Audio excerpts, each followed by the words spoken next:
Olá, hoje eu vou bater um papo com a Sâmara Costa. Já conversei, já proseei com ela, somos dois mineiros. Eu costumo falar que o Deodato não entrevista, o Deodato gosta de prosear como mineiro que sou. E a Sâmara também é. Na prosa prévia aqui, nós batemos um papo descontraído, a gente se riu bastante. E eu fiquei muito interessado no artigo que ela publicou na plataforma academia.edu. Ontem, na hora que eu vi o artigo, corri os olhos nele, só corri porque eu estava cheio de coisa para fazer. De imediato eu mandei um WhatsApp, porque a gente já tem conversado outras vezes. A Sâmara gentilmente, prontamente aceitou o bate-papo. Então, nós vamos conversar sobre o artigo, ela vai falar onde ela esse artigo, vai falar um pouquinho sobre uma viagem que ela fez recentemente para a Noruega, que eu fiquei curioso também, queria perguntar para ela. Mas antes eu deixo aqui o convite de sempre, ó, tá correndo aqui embaixo. Para você que vai assistir ao vivo ou posteriormente, se inscrever no canal Linha de Divisa. É importante que você faça a sua inscrição, acione as notificações para receber a informação toda vez que tiver uma live nova. E já temos mais de 1.300 lives no canal. Tem para todo gosto. Filosofia antiga, do medievo, moderna, contemporânea, astrofísica, astrobiologia, história geral, história acerca do Império Romano, história do Brasil, várias áreas do conhecimento, arqueologia, tudo, tem de tudo. Então é só você escolher a sua área de interesse, buscar na playlist, clicar lá e maratonar na medida em que você tiver algum tempo livre. Tem muita gente que está fazendo o seguinte: coloca no ouvido e fica ouvindo quando está fazendo outras coisas, né? Tem um tempinho livre. E eu quero deixar aqui também o meu reconhecimento, o meu agradecimento para a instituição que apoia o canal Linha de Divisa, que nos dá condições para continuar batendo às portas da academia, para prosear, para dividir o conhecimento produzido pelos pesquisadores. É a Usina de Talentos, Treinamento e Desenvolvimento Profissional Limitada. A Usina de Talentos atua em todo o território nacional. Ela é agente de integração de estágios, a nossa parceira. Se você tem uma microempresa, uma média empresa ou uma grande empresa e pretende contratar estagiários em qualquer região do Brasil, é só entrar em contato com a Usina de Talentos, usinadetalentos.com.br, ou deixar um recado aqui nos comentários no canal Linha de Divisa, que a gente encaminha o seu contato ou passa o contato, inbox da Usina de Talentos. A Usina de Talentos ela faz desde a divulgação das vagas de estágio, a pré-selecionamento, encaminhamento para entrevistas e emite os termos de compromisso de estágio para proteger juridicamente tanto o estagiário quanto a sua instituição. Tudo dentro de um rigoroso controle de qualidade e da assessoria jurídica, se eventualmente for necessário. Então, está aí o convite para você, se você tem uma empresa ou conhece alguém, indicar aí a Usina de Talentos. Dessa forma, você estará apoiando também o canal Linha de Divisa. Vamos, então, prosear com... Eu já considero a minha amiga. Assim, nós temos tido saborosas conversas, bate-papos descontraídos sobre a vida dela lá na cidade do Porto. Ela está no Porto, fazendo o doutorado dela. E também sobre Minas Gerais, mineiros que somos, de cidades próximas. Como vai, Sâmara? Tudo bem com você? Tudo tranquilo? Oi, Deodato, tudo bem? Obrigada pelo convite novamente. Estou feliz de estar aqui, a gente poder bater essa conversa, bater essa prosa, né? Tá certo. E você tem feito algumas... Você tem olhado o canal Linha de Divisa? Sei que é meio corrido aí, deve ser um Não, pouco raro, né? sinceramente não. Mas eu Fica aí vi o que tem muita coisa, sempre muita coisa.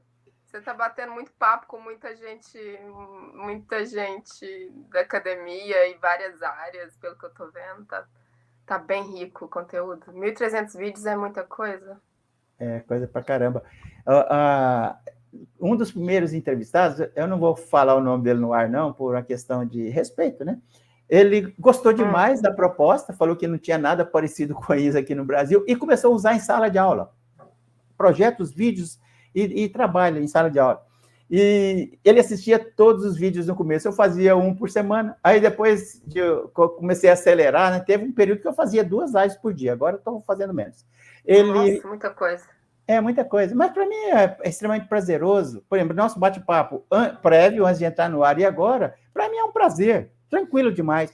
É gostoso, viu? O fato de eu ter criado esse canal pelo puro privilégio de gostar de prosear e de prosear sobre conhecimento em várias áreas. Mas esse meu amigo, depois de uns 3 meses, ele mandou um recado no WhatsApp. Cara, não estou conseguindo acompanhar. Ele é professor na universidade dele lá e tem cargos nos departamentos. Eu falei assim, cara, eu não estou conseguindo acompanhar. Eu falei assim, obrigado, é sinal de que eu estou produzindo. Então eu entendo assim, a dificuldade, mas fica aqui a sugestão, mais uma vez, para o pessoal seguir o canal, né, Samara?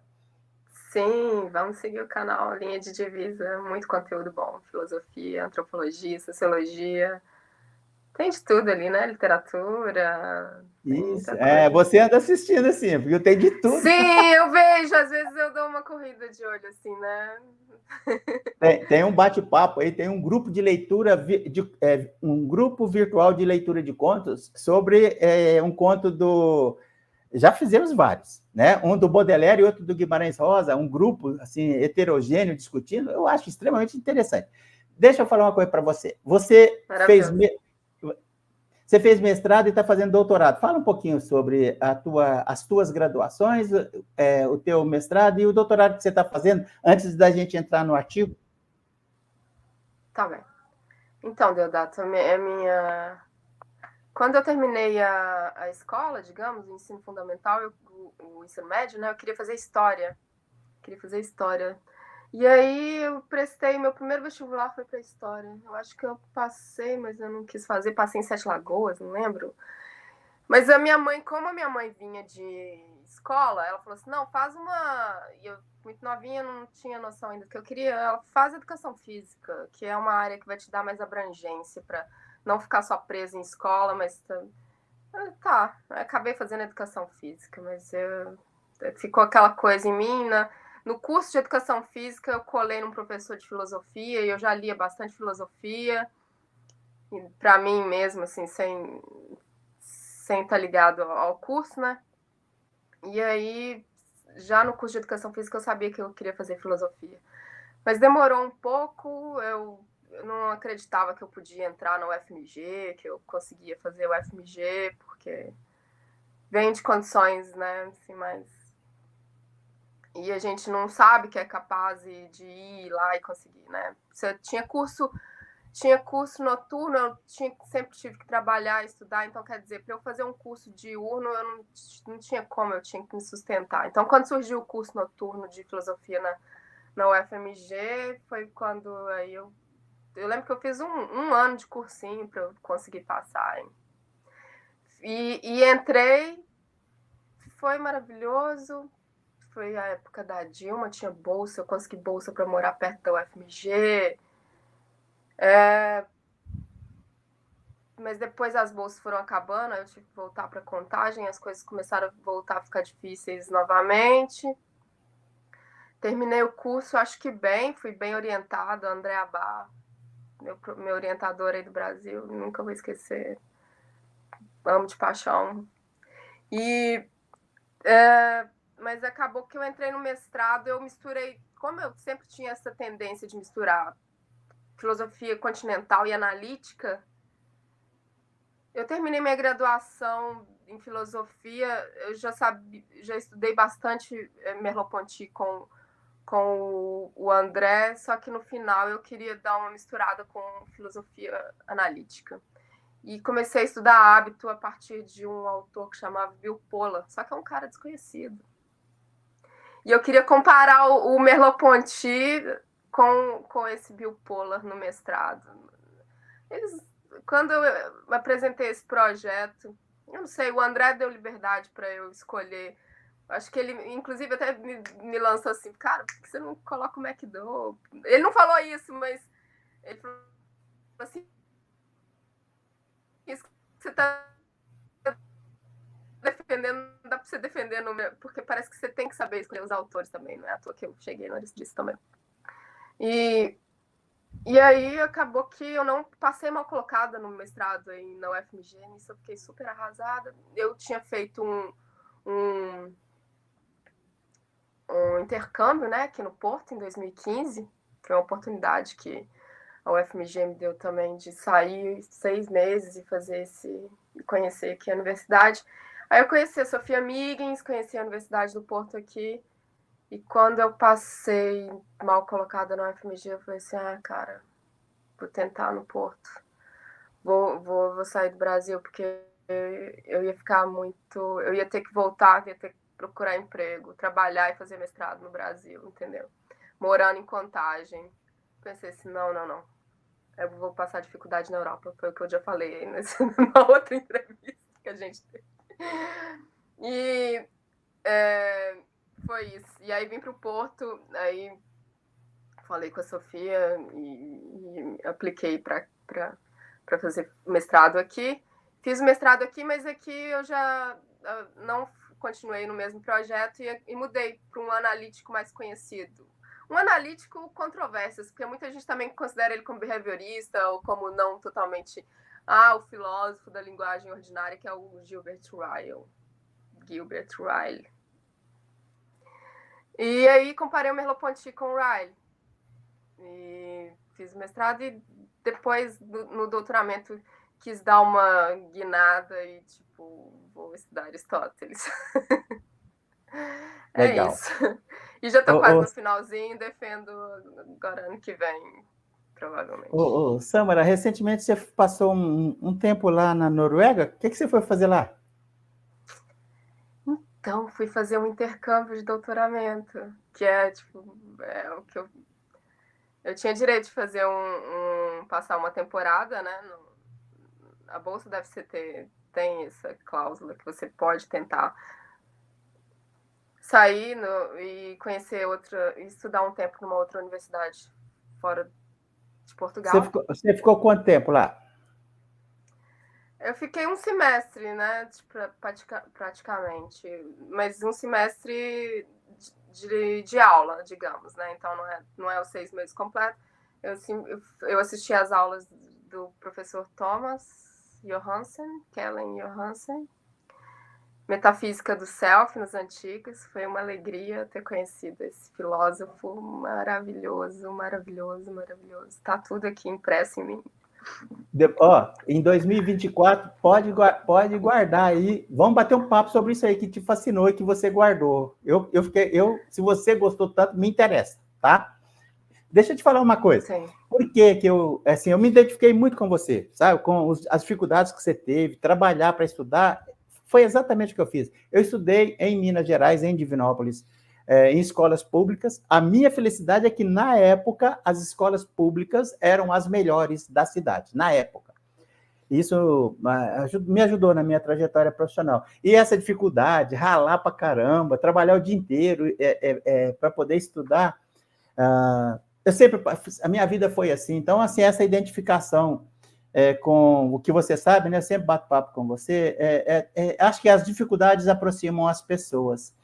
Deixa eu te falar uma coisa. Beleza, vamos voltar para o Porto, né? Você apresentou esse artigo que me causou interesse. Até vou colocar o nome dele correndo. Aquilo lá é só uma plataforma. Eu publiquei ele na Fenomenologia, Humanities and Sciences. É uma revista do Brasil de Fenomenologia, Humanidades e Ciências. Mas é aquela plataforma lá e você coloca o que você publicou, né?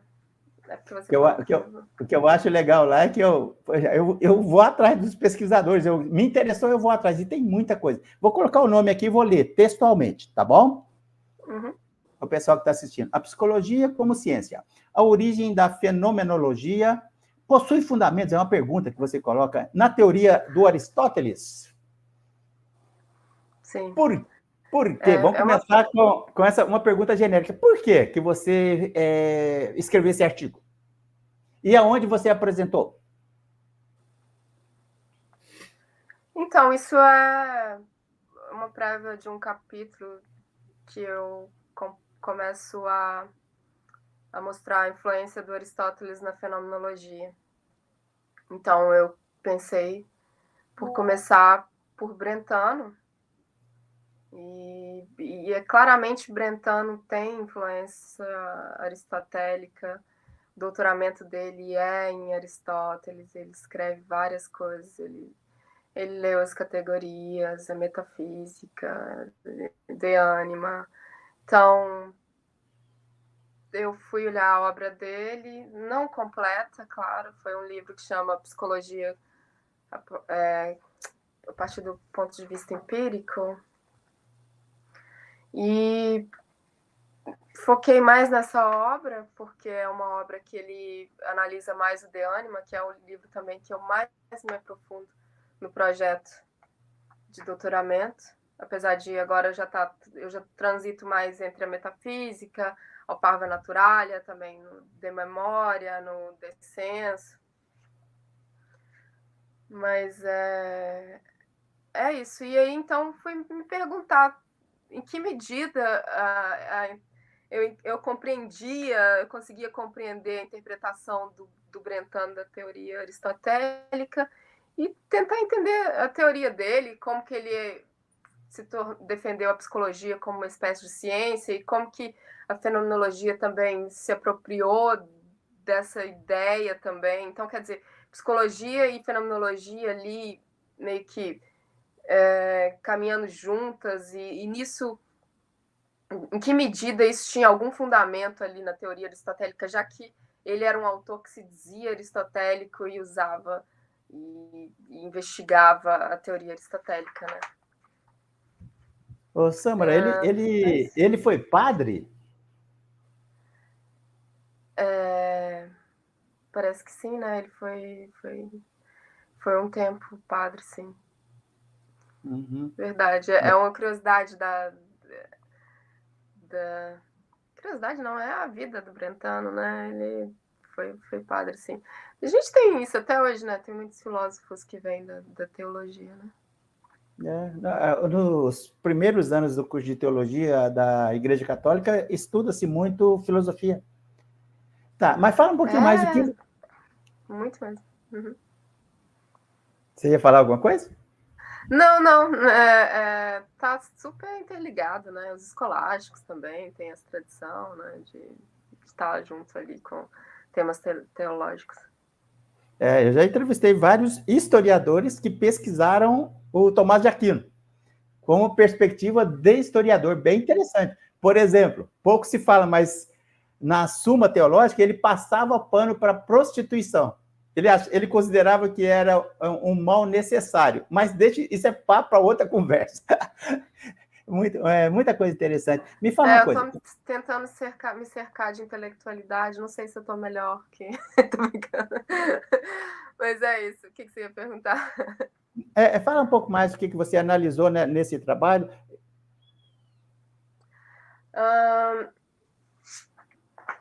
Então, primeiro,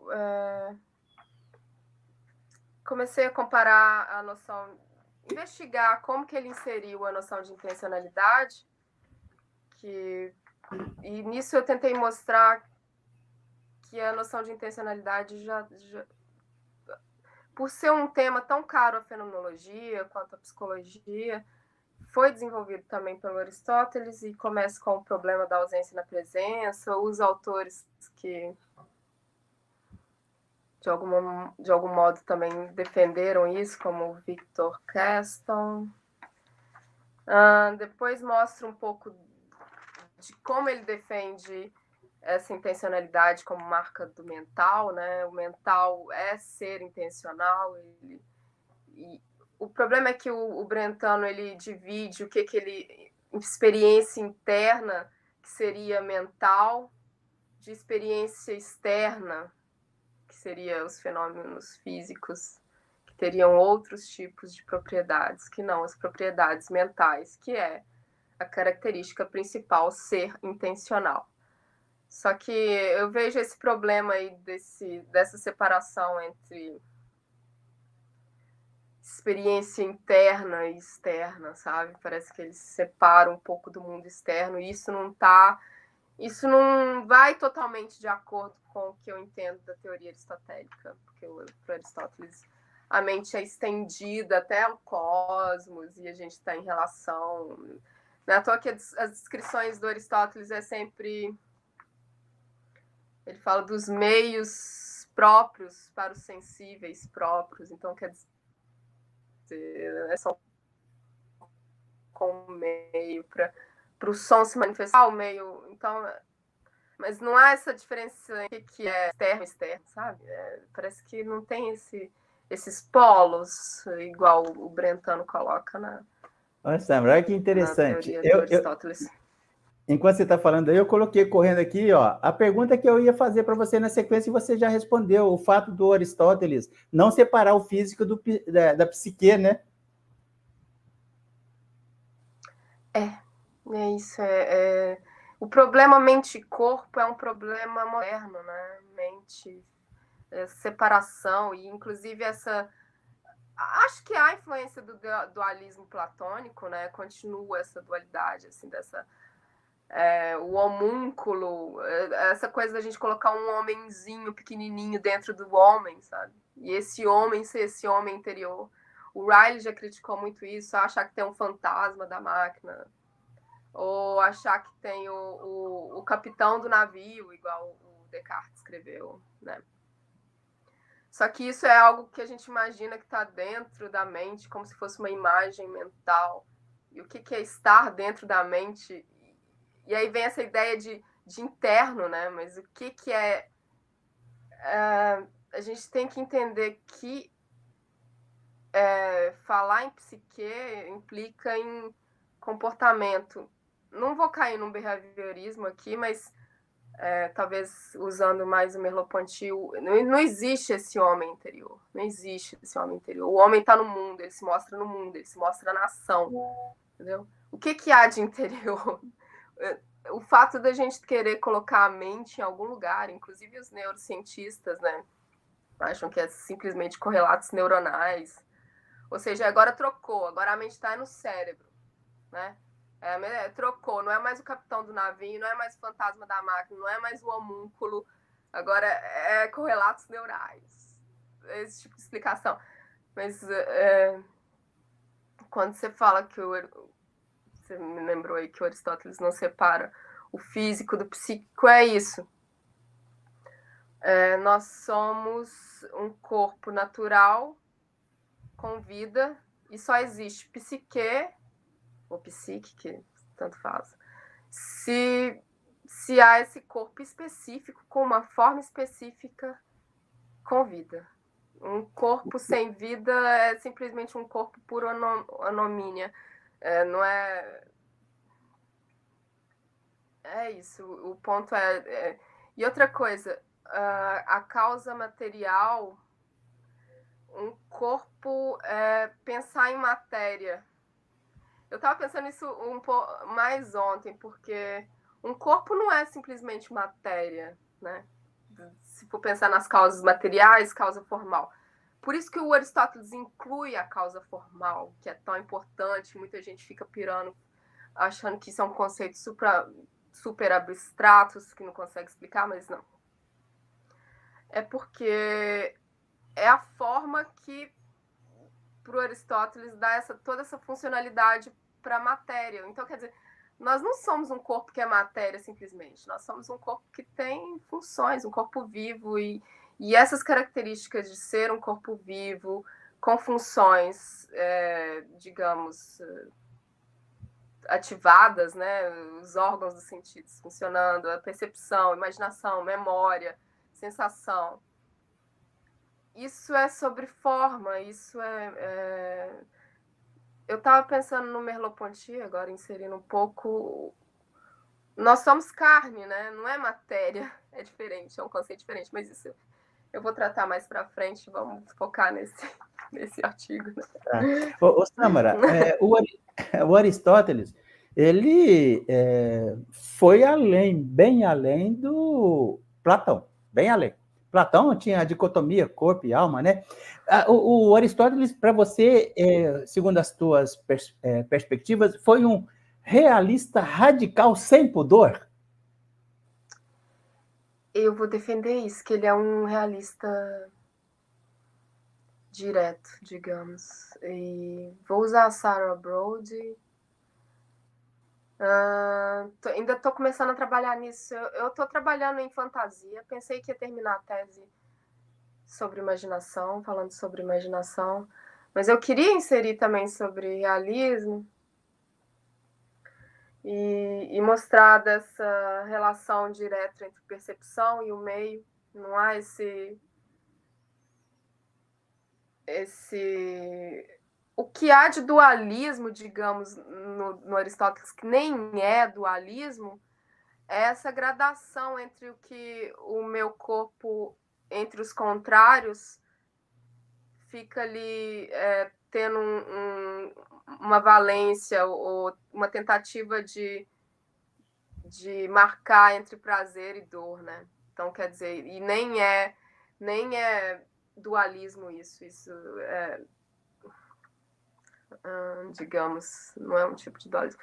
Mas voltando à sua pergunta, como que o Aristóteles ele vai além do Platão? Porque o Platão acreditava que a psique podia ser separada, né, de algum modo, o intelecto era separado, o pensamento é uma coisa muito exclusiva da alma, por isso que é separado. Agora, não, para o Aristóteles até o pensamento é algo incorporado, a imaginação incorporada, a memória incorporada. Não há não é separação. Um corpo sem vida é um corpo,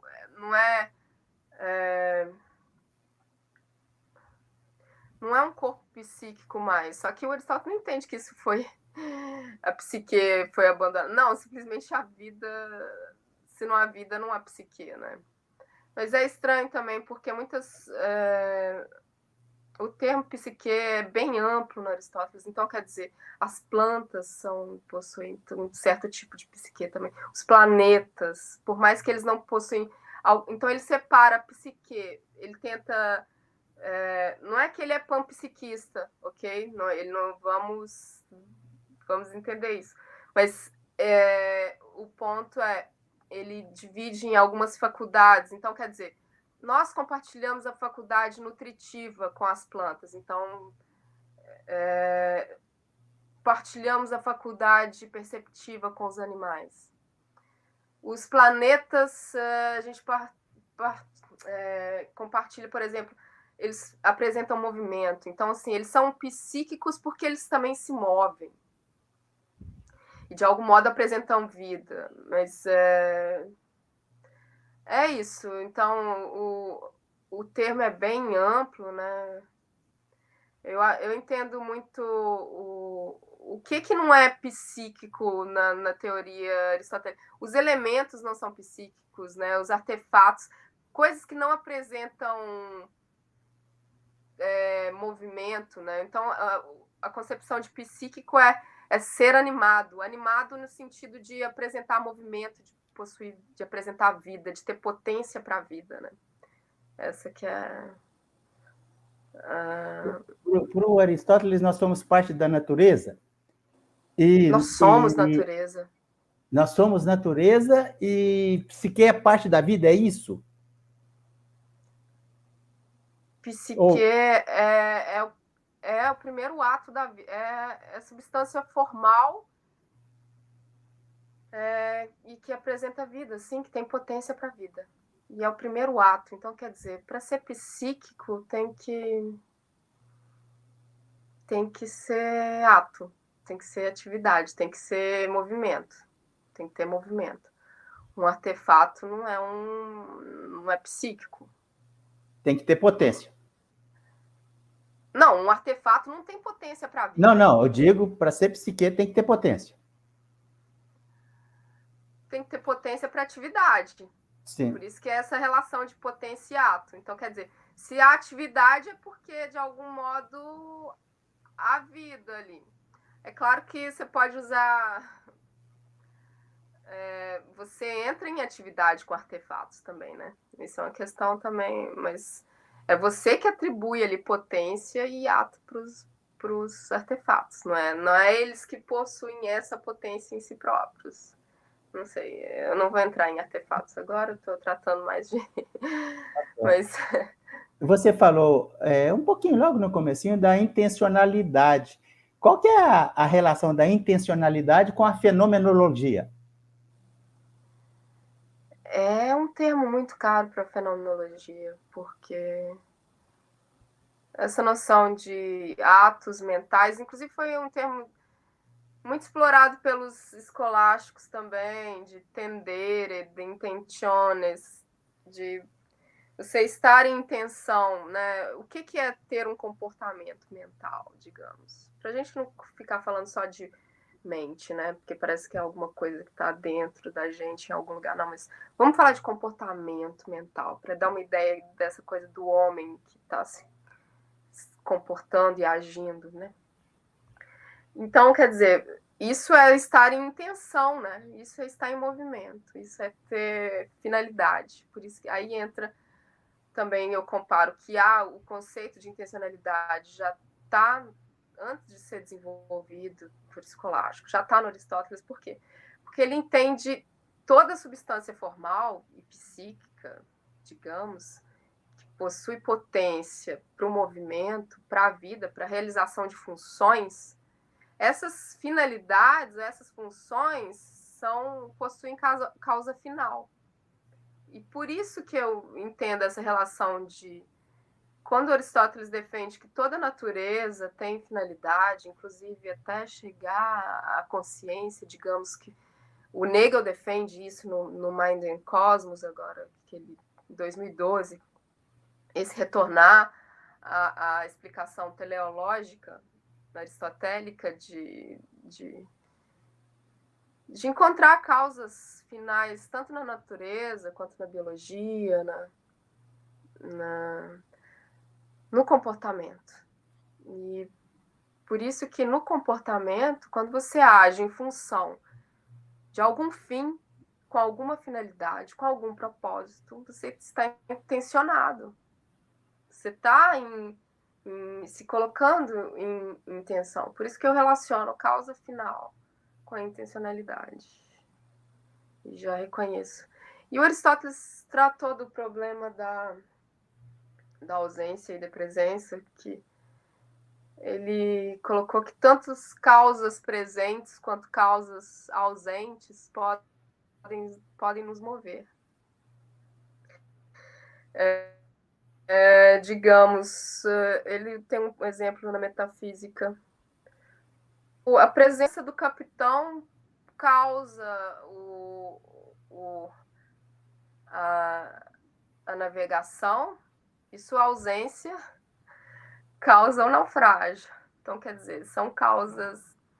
Mas, ao mesmo tempo, isso quer dizer o quê? A gente age e a gente é afetado no presente por causas ausentes. Digamos que estamos intencionados para objetos também que não estão no presente, pela imaginação, pela memória. Tá entendendo, Deodato? Tô interessado nessa questão de ausência.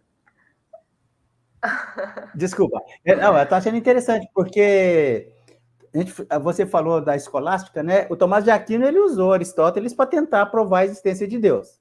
Olha, eu posso me complicar com os teólogos, né? Quando eu falo para tentar, porque ele vai falando de relação de causalidade. O objeto 5 só acontece em função do objeto 4, que causa o quinto, o terceiro causa o quarto, o segundo causa o terceiro, e o primeiro independe de causa anterior. Eu até, eventualmente... isso é Aristóteles, né? Ele acredita numa causa... É o primeiro motor, né? Que por isso que eu estou falando. Da teologia chama de Deus e usa esse conceito para defender... Por isso que eu lembrei do Tomás de Aquino, porque ele era aristotélico. Vamos voltar para o Brentano. Vamos voltar no Brentano um pouquinho. Ele falava, e eu achei interessante, eu não queria dar spoiler ao longo do bate-papo, porque no final você fez uma observação interessante, com relação ao que o próprio Brentano afirmava. Não fala ainda, nós vamos fechar com isso. Ele caminhou, o Brentano, para um tem um pessoal chamando aqui. Para um aristotelismo moderno, nitidamente empírico. Isso me agrada. Eu sou engenheiro, você sabe que eu gosto muito de causa e efeito, gosto de de métodos e princípios. Ele trabalhou isso, mas aí você começou a analisar, você achou você entendeu que ele falava que era aristotélico, mas você colocou isso em dúvida? Foi isso? Ele é cético em relação ao mundo externo. Quando que isso tem a ver com Aristóteles? Olha o jeito que você fala, eu acho ótimo. Acho ótimo. Não, mas é verdade. Ele está sendo influenciado por outros autores. Desculpa lá. Isso não tem Fala nada mais, a ver. fale mais sobre isso, eu acho muito interessante. Sim, então, quando ele divide esse mental, e esse mental para ele é simplesmente o que ele chama dessa experiência interna, cai num solipsismo e num internismo, que ele começa a duvidar do que é externo e coloca o mundo externo. Então, quer dizer, ele separa o mental, de algum modo. Tu vai ver, isso até tem influência da parte que ele era lá padre, tá vendo? Como é que eles têm a tendência de separar e colocar esse mental, algo puro, assim, separado dentro de nós. E... Não.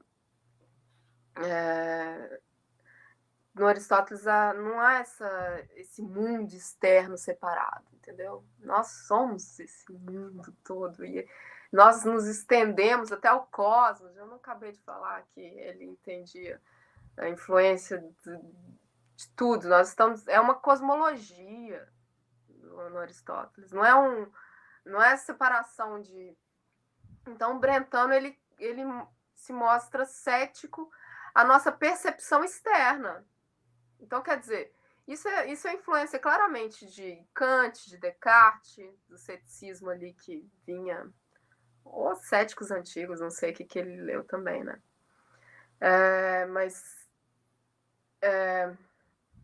Então, quando ele começa a duvidar da percepção externa e divide o que é essa percepção interna de externa, fica muito complicado a teoria do Brentano e, ao mesmo tempo, encerra o mental dentro, que eu não sei o que é. Ok, a gente tem essa... O corpo é o sujeito, né? Digamos, ou seja, a gente está separado, de algum modo. Mas, não, a gente está também estendido para o ambiente, para tudo. Ô, Samara, desculpa te interromper. Isso aí trouxe uma perspectiva sua inovadora, mas ou você encontrou outros comentadores Não. Já tem gente que defende isso. Não tem nada novo na filosofia, não, Deodato. Você pode ter certeza.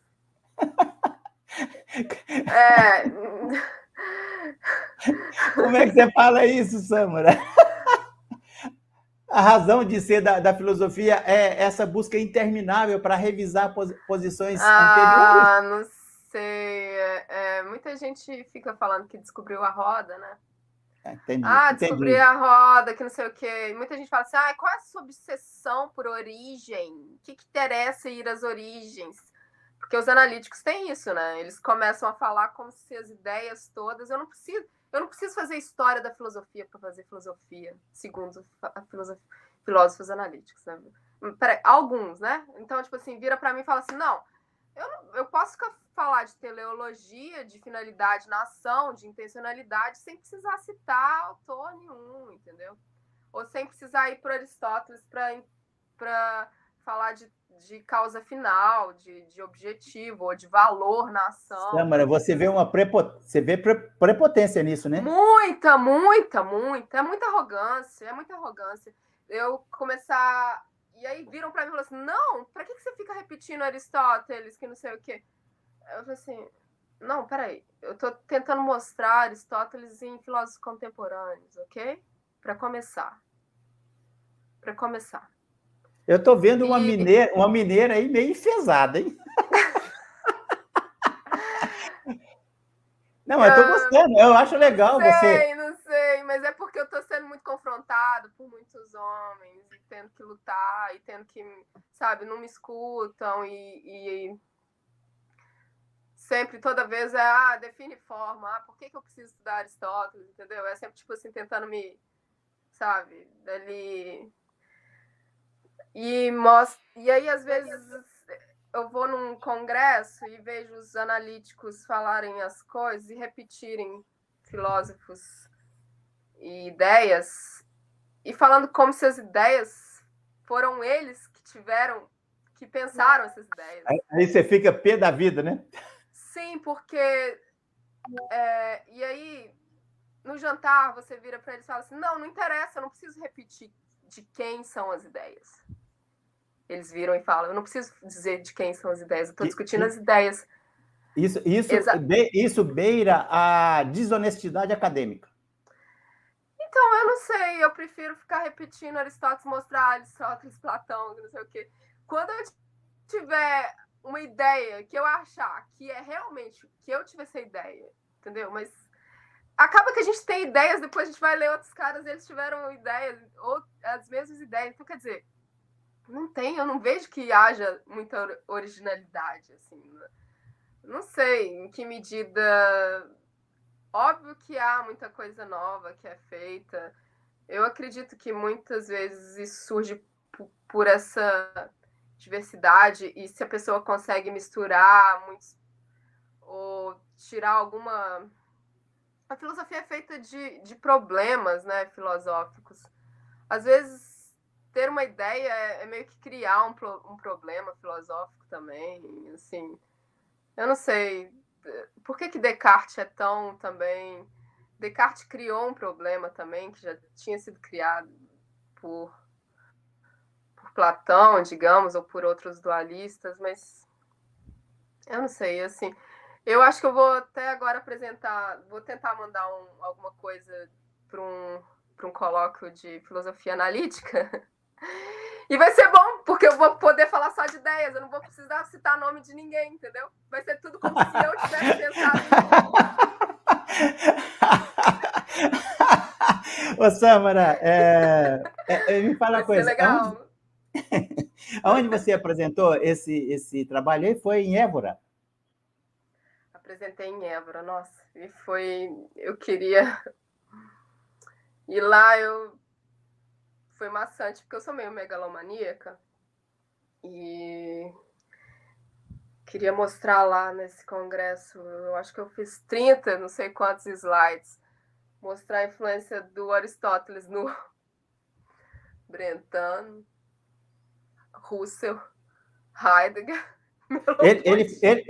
O Brentano foi orientador do Russell, né? Exatamente. Mas o Russell discordou dele de algumas coisas também, inclusive dessa experiência, do que ele chama dessa experiência interna. O Russell discordou um pouco. E no caso, no Merleau-Ponty, no Heidegger, aí que discordou mesmo, né? Porque aí é uma intencionalidade totalmente diferente, totalmente engajada na ação, no Heidegger e no Merleau-Ponty. Acredito que os dois são até mais próximos da teoria aristotélica, sabe? Mas eu vejo que os autores mudam também, sabe, Deodato? E varia de obra em obra. Igual, eu analisava muito o Merleau-Ponty da fenomenologia da percepção.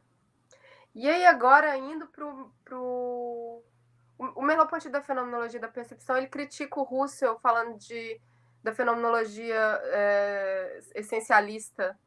Meio que uma pegada meio aristotélica também. O Russell também tem muita influência do Aristóteles. Para mim, o Russell leu a metafísica também. Cita muito, inclusive defende que a fenomenologia deve encontrar essas essências, que é uma linguagem totalmente aristotélica, digamos. E aí, o Merleau-Ponty do visível e invisível, ele já defende essências também, encontrar essas essências. Ou seja, na fenomenologia ele está discordando do Russell, aí parece que depois, no final da vida, ele já concorda com o Russell. Então, quer dizer, os autores também mudam de ideia, os autores defendem coisas diferentes, e eu vejo isso também no que eu escrevo. Às vezes eu escrevo uma coisa e muda ou contradiz, ou a gente vai mudando, né? A filosofia também ela é dinâmica, assim, nesse aspecto, eu acho. Legal, Sâmara.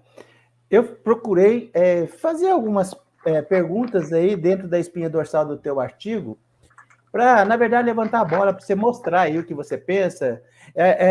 Eu esqueci de colocar alguma coisa que você acha que é relevante no teu artigo, que você gostaria de falar um pouco mais? Achei interessante essa questão de você pegar o ceticismo dele para poder contestar o aristotelismo que ele batia no peito e falava que era, né? Porque aí eu vou tentar defender que, igual a Sarah Brody defendeu, que o Aristóteles é um realista, não existe esse... Ele não duvida desse mundo externo, nem da percepção ser enganosa. Isso não está no Aristóteles. Sâmara, eu vou fugir do teu artigo um pouquinho. Esse realismo do Aristóteles, né? Você coloca você em uma posição cética em relação à neurociência? Você comentou alguma coisa sobre a perspectiva dos neurocientistas, né? A minha abordagem que eu fiz agora no último trabalho que eu publiquei sobre emoções, eu confronto o trabalho da neurobiologia com o da fenomenologia. E digamos que eu entendo a fenomenologia como um modo de descrever as causas formais, que era o que entendia o Aristóteles, digamos. Descrever as causas formais no sentido de descrever a função. Por exemplo, explicar o que é uma emoção para que ela serve no comportamento, qual que é a finalidade nela no comportamento. Por que isso acontece aquilo? Explicar a forma, é explicar também a causa final. Então, quer dizer, isso também está ligado à ideia de intencionalidade, né?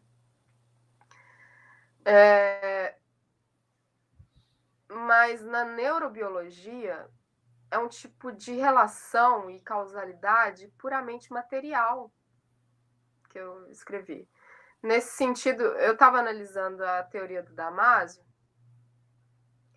e esses autores que buscam esse tipo de explicação de correlatos neurais, né? Essa relação cérebro e corpo, essa relação, é uma relação que existe, porque o cérebro é um órgão e tá... Mas esse recorte é um recorte da neurociência, certo? É uma relação causal que a neurociência faz esse recorte. É um tipo de explicação. Mas espera aí. E a relação com o mundo? Parece que aí entra assim... E o comportamento, digamos, de uma forma mais estendida? Essa relação cérebro e corpo, tá faltando outra coisa aí. Tá faltando o social, tá faltando... Entendeu? É um tipo de explicação, é um tipo de explicação. É um tipo de explicação causal e material. Mas digamos que a gente não é esse tipo de... A gente é carne, né? Eu já entrando no terceiro, mesma ponte. A gente é carne, não é essa matéria. E somos afetados e deixamos nos afetar e afetamos os outros também. A gente está no mundo, né? Então é uma relação de... Eu gosto mais de pensar numa relação percepção-mundo, sabe? Do que pensar em... O tipo de explicação da neurociência é um tipo de explicação, mas é um tipo de explicação incompleta. Porque não leva em conta o todo. Digamos que eu estou preferindo mais explicações cosmológicas, igual a do Aristóteles, que você está no mundo, você está em relação com o ambiente, com a natureza e tudo, entendeu? E com o social, eu sou um animal político, eu sou um ser político. Entende? Eu estou numa cidade... Não, eu achei muito interessante. Eu estou sendo afetado pelos outros corpos. Eu não sou matéria, eu sou corpo. E meu corpo é sujeito. Eu sou um sujeito simplesmente porque eu sou um corpo no mundo, entendeu? Eu gosto mais dessas ideias, assim, do que tentar explicar as minhas emoções porque houve um tipo de correlação neural com tal, não sei o quê. É um tipo de explicação, mas eu tive tal emoção também porque eu estou numa relação com o outro, eu estou num certo momento, eu estou num certo lugar, eu estou fazendo tal coisa, entendeu? Legal. Samara, muito, muito bom. Muito bom. A gente está caminhando para o final e eu quero fazer uma pequena provocação. Você me permite? Vai lá, você já faz. Aristóteles e Sâmara. Qual é o impacto na vida pessoal e no pensamento da Sâmara do Aristóteles? Parte A. Parte B. Se fosse possível viajar no tempo, astrofísica pura, a astrofísica fala que em uma determinada região dos buracos negros, física experimental, ou melhor, analítica. Nessa região, se não me engano, esqueci o nome, não sei, de período de recorrência, não me lembro. Em tese, matematicamente, você poderia viajar no tempo. Isso aí, o pessoal cria um monte de besteira, fala um monte de coisa, mas experimentalmente tem essa região que está sendo estudada. Suponhamos que a Sâmara entrasse nessa região e encontrasse com Aristóteles. Aí é uma figura de linguagem. Eu já fiz a pergunta A. O que você falaria para ele? Primeiro ia falar assim, te amo. Tô brincando. Não, tô brincando. Não, você não está brincando. Eu acho que você falaria. Assim, meu Deus. Tem um monte de gente. Para por aí. Não fala o que você faria. Tô brincando, eu não ia fazer nada. Tô muito apolínea agora. Menos dionisíaca, ok? Qual foi a primeira pergunta mesmo?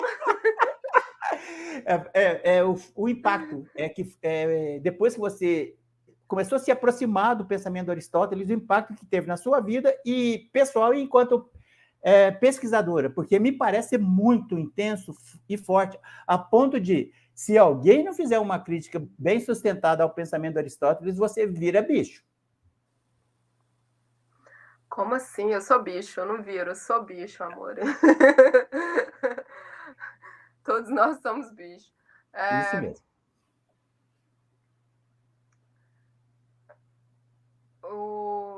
Eu era muito. Eu faço muito filosofia de forma obsessiva, sabe? Sempre foi assim, e eu comecei com Nietzsche, era obsessivamente, quando eu era adolescente, ia ler da obra toda. Aí depois fui para Dostoiévski, aí falei assim, vai ler tudo. Aí depois fui para o Merleau-Ponty. Não li tudo do Merleau-Ponty. Fiquei obsessionada só com a fenomenologia da percepção e aquilo ali. Mas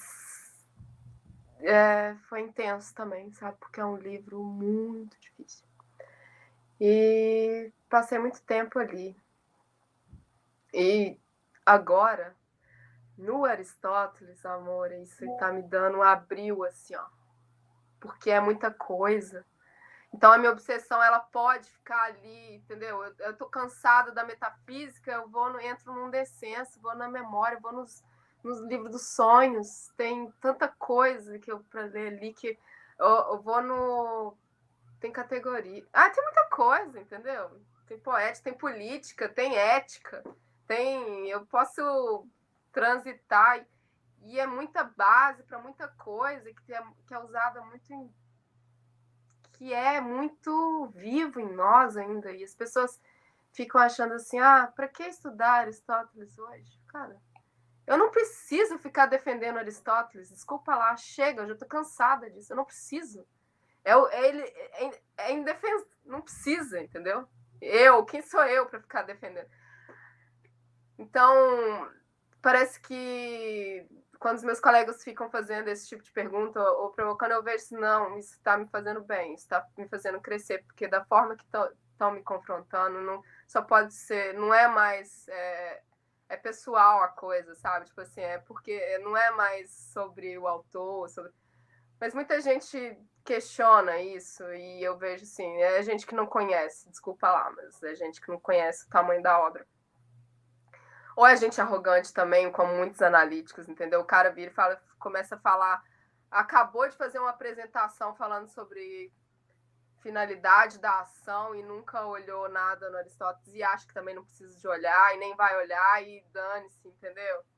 E prefere usar um autor neo-aristotélico, digamos, contemporâneo, que está dizendo sobre ele, e aí ele vai lá, pega alguma coisinha. sem olhar a origem, que é o que eu quero fazer. Então, quer dizer, eu estava pensando nisso outro dia. Eu queria fazer história, mas de algum modo eu continuo fazendo história, né?